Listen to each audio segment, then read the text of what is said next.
everyone, I am Ifra. Hope you are doing well. So today's our topic is intransitive verb. इससे पहले हम यहाँ पे अपनी heading लिखते हैं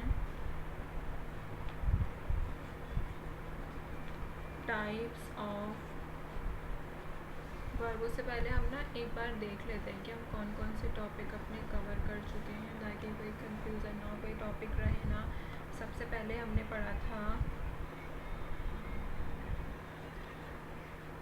मेन वर्ब, उसके बाद पढ़ा था हमने एक्शन वर्ब, फिर क्या linking verb,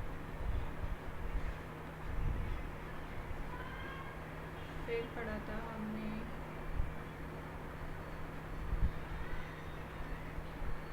transitive verb with one object. ठीक है, फिर फिफ्थ टॉपिक था हमारा transitive verb with two objects. ठीक है, जिसने प्रीवियस वीडियोस या फिर कुछ नहीं, बीच का पार्ट नहीं देखा है, कोई सी वर्ब का उसको कन्फ्यूज़न है, तो ये वीडियोस जाकर देख सकते हैं। आपके सभी डाउट्स क्लियर हो जाएंगे। फिर भी कोई डाउट रहेगा तो आप मुझे कमेंट करके बता सकते हैं, मैं आपका डाउट क्लियर करूँगी। सो नाउ स्टार्ट करते हैं आज का topic, which type of verb in transitive verb. Okay,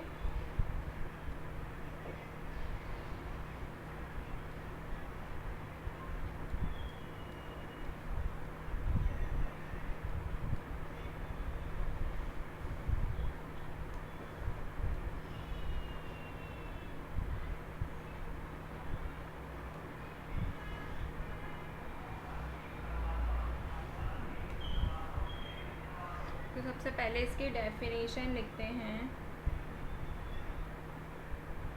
intransitive verb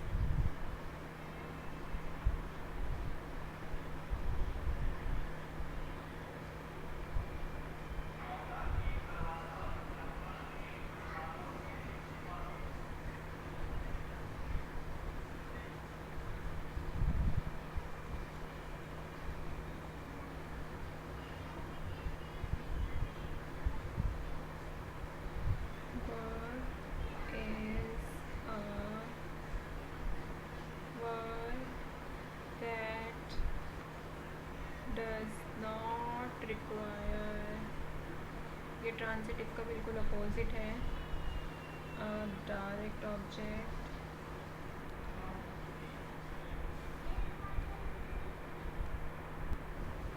जो कि हमारा क्या हो सकता है, नाउन भी हो सकता है, प्रोनाउन भी हो सकता है, तो फिर कोई नाउन फ्रेज भी हो सकता है।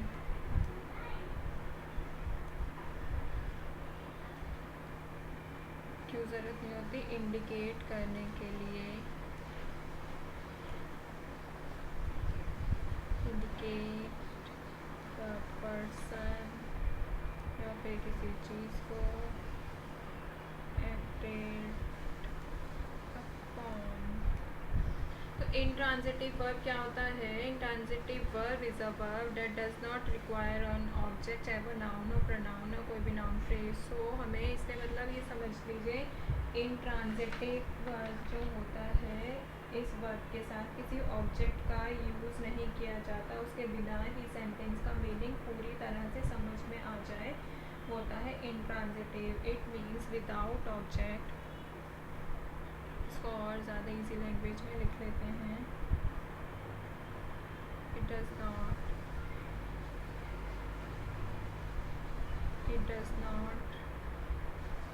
Require an object to explain the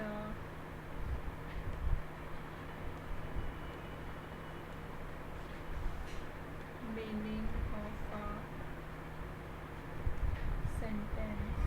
okay, without object ही हम इसमें अपना सेंटेंस को समझ लेते हैं, वो होता है हमारा इंट्रांजिटिव वर्ब। जैसे कि राम,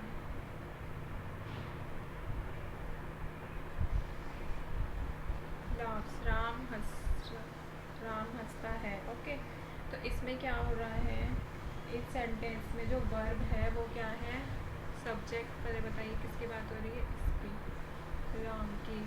ये laughs हो गया, ये हो गया हमारा वर्ब।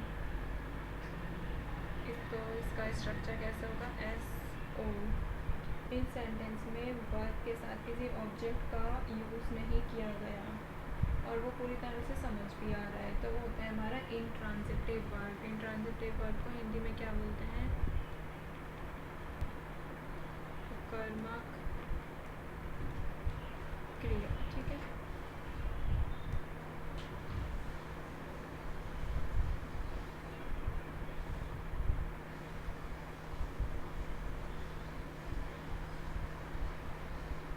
कुछ एग्जांपल्स ले लेते हैं इंट्रांजिटिव वर्ब के ही, जैसे कि the, old man felt weak. तो इसमें किसकी बात हो रही है, सब्जेक्ट कौन है, ओल्ड मैन, उसकी क्रिया, उसका काम फेल्ट हो गया, ओल्ड मैन। ठीक है, इसमें कॉम्प्लीमेंट क्या है हमारा, जिसको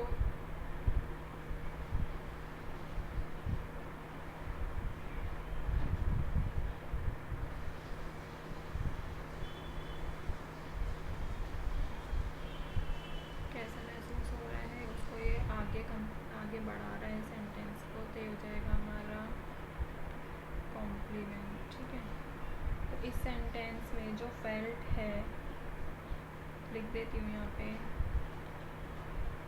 द वर्ब क्या है, felt, and it connects the subject to the complement and does not require an object। इसमें ऑब्जेक्ट हमने क्या नहीं बताया कि उसको क्यों फेल्ट हो रहा है, वीक, तो इसमें हमें ऑब्जेक्ट की ज़रूरत नहीं पड़ी, नॉट नीड एन ऑब्जेक्ट, इसके बिना ही हमारा सेंटेंस बन गया, वो होता है हमारे इंट्रांजिटिव। लास्ट सेंटेंस और देख लेते हैं एक और, जैसे कि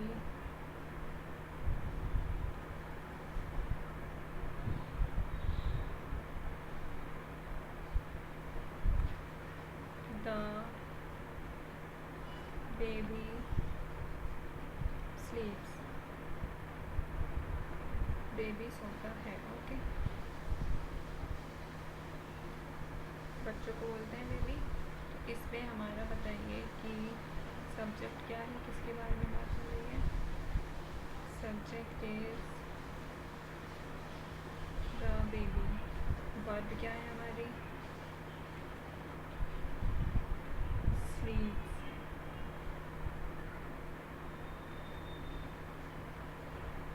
does not require any object, कि वो कहाँ सो रहा है, क्यों सो रहा है, उसमें कुछ हमें बताने की ज़रूरत नहीं है, इतना सेंटेंस से ही हमें समझ आ रहा है। द बेबी स्लीप्स, किसी बच्चे की बात हो रही है, तो इसमें कौन सा स्ट्रक्चर लगा है हमारा, सब्जेक्ट प्लस वर्ब, इसमें ऑब्जेक्ट नहीं आता है, आपको बस इतना ही ध्यान रखना है। ठीक है, तो वो होता है हमारा इंट्रांजिटिव वर्ब। तो एक बार लास्ट बार बता दीजिए, इंट्रांजिटिव वर्ब क्या होता है, जिस वर्ब के साथ किसी ऑब्जेक्ट का यूज़ किए बिना ही सेंटेंस का मीनिंग पूरी तरह से समझ में आ जाए, वो होता है हमारा इंट्रांजिटिव वर्ब। जैसे श्याम वीप्स, इसमें क्या काम हो रहा है, वीपिंग, वीप्स हो रहा है। ठीक है, और इसमें सब्जेक्ट क्या है हमारा, श्याम, श्याम के बारे में बात हो रही है, वीप्स क्रिया ये हो गई हमारी, इसमें हमें ऑब्जेक्ट नहीं लगाया कि वो क्यों रो रहा है या कब रो रहा है, कुछ नहीं लगाया, किसकी वजह से रो रहा है। ठीक है, ऑब्जेक्ट के बिना ही हमारा सेंटेंस कंप्लीट हो जाता है, वो होता है हमारा इंट्रांजिटिव वर्ब। तो हमारा ट्रांजिटिव और इंट्रांजिटिव दोनों ही कंप्लीट हो चुका है।